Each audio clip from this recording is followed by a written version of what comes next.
Try to picture absolute nothingness. No air, no light, no particles, no matter of any kind. Just pure absence. You can't actually do it. You think you can, but what appears in your mind is darkness, a void. But even that darkness is still something. The moment you imagine empty space, you're still imagining space. And space, it turns out, is very much a thing. This is where it gets unsettling. This is where intuition collapses. So here's the real question. What's between the atoms? You were taught that everything is made of atoms. Fair enough. And you probably visualize them as tiny, solid balls packed together to build reality. But they aren't packed, not even remotely. They're separated by vast distances compared to their size, huge gaps. So what fills those gaps? Most people say nothing, empty void, just absence, just distance, just nothing waiting to be filled. That answer is wrong, completely wrong. Between every atom in your body, between every atom in this room, between every atom anywhere in the universe, something exists, something real, something physical, something that carries energy, produces force, and literally holds the universe together. Let me show you. Put your hand on a table. Do it. Feel that? Solid. Hard. Your hand stops. The table stops. It feels obvious. It feels basic. But here's the shock.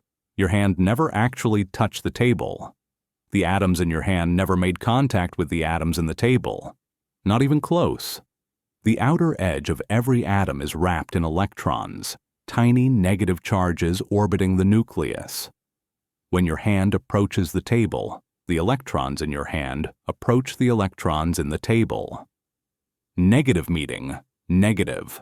Same charge. And same charges repel. They push away. They absolutely refuse to occupy the same space. So what you experience as touch, that sensation of pressure and resistance, is not atoms colliding. It's electrical repulsion, fields pushing against fields. The electrons in your hand getting close enough to the electrons in the table that their electric fields start shouting at each other. No, stop, don't come closer. Your brain interprets that electromagnetic resistance as solidity, as contact, as touch. But there is always a gap. Always. Your atoms and the table's atoms never meet. They are permanently separated by an invisible cushion of electric force. You are floating right now. Literally. You are not actually sitting on your chair. You are hovering above it, suspended by electromagnetic repulsion. You have been floating your entire life. Every time you thought you touched something, you were hovering just above it. So go back to the question. What's between the atoms? Fields, electric fields, electromagnetic fields. And these fields are not imaginary. People love to say fields are just mathematical tools, just abstract ideas we use to calculate forces. No, the field is real. It exists in space. It carries energy. It has momentum. It does work. Every charged particle, every electron, every proton creates an electric field that extends outward in all directions. Not just nearby. In principle, infinitely far. It weakens with distance, yes, but it never truly reaches zero. The electric field from an electron in your fingertip extends across the entire universe.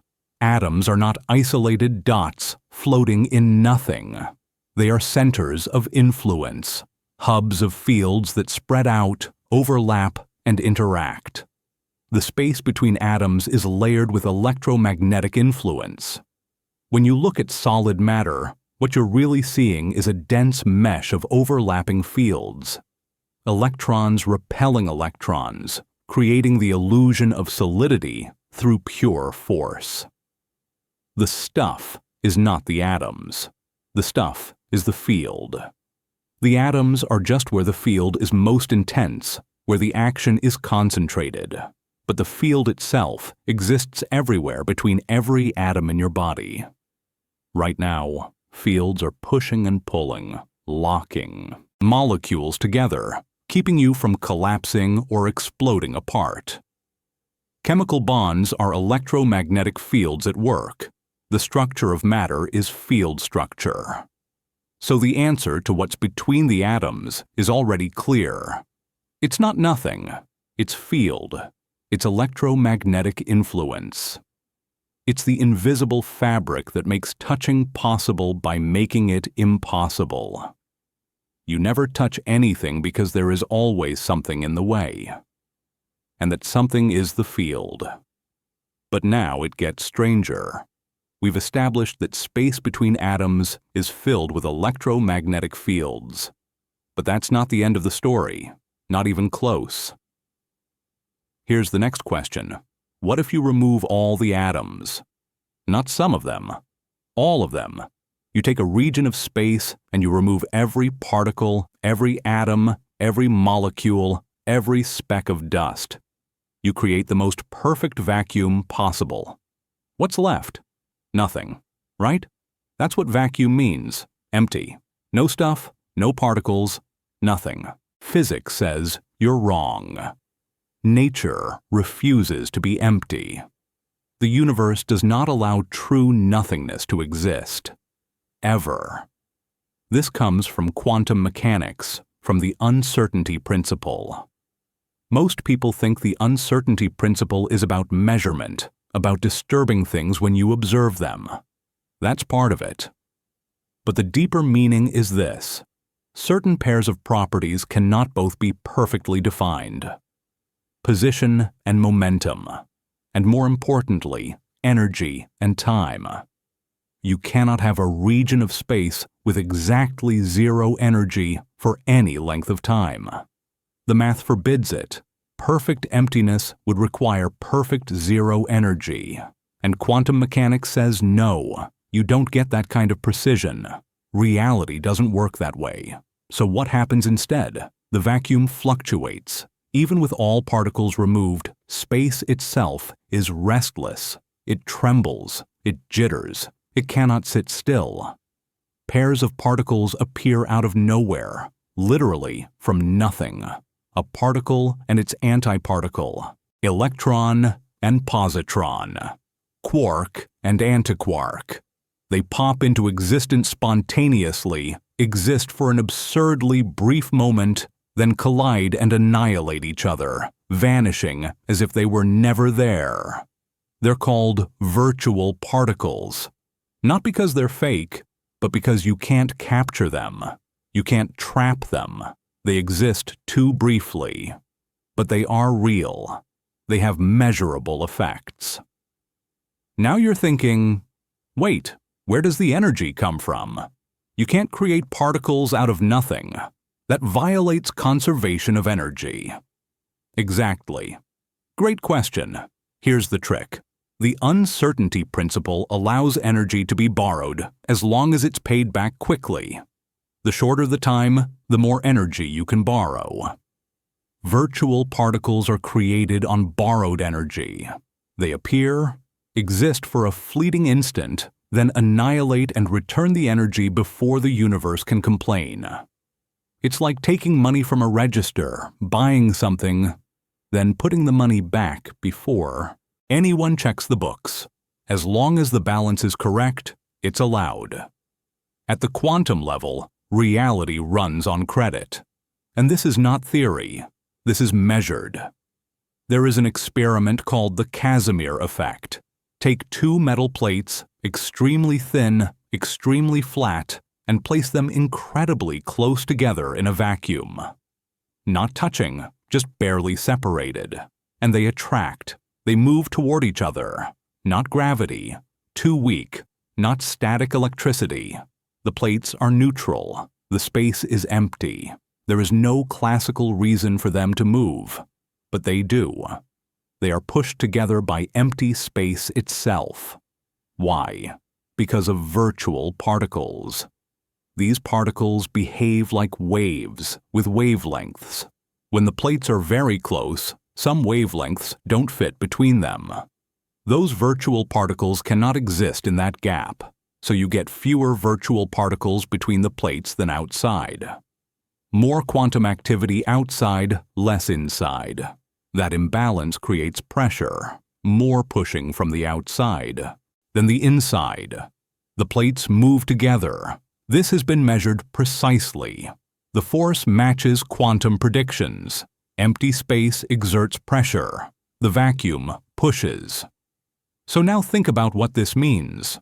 Between atoms, there are fields, and those fields are embedded in a vacuum that is boiling with virtual particles, borrowing energy, repaying it, appearing and disappearing billions of times per second. The emptiness inside matter is not empty.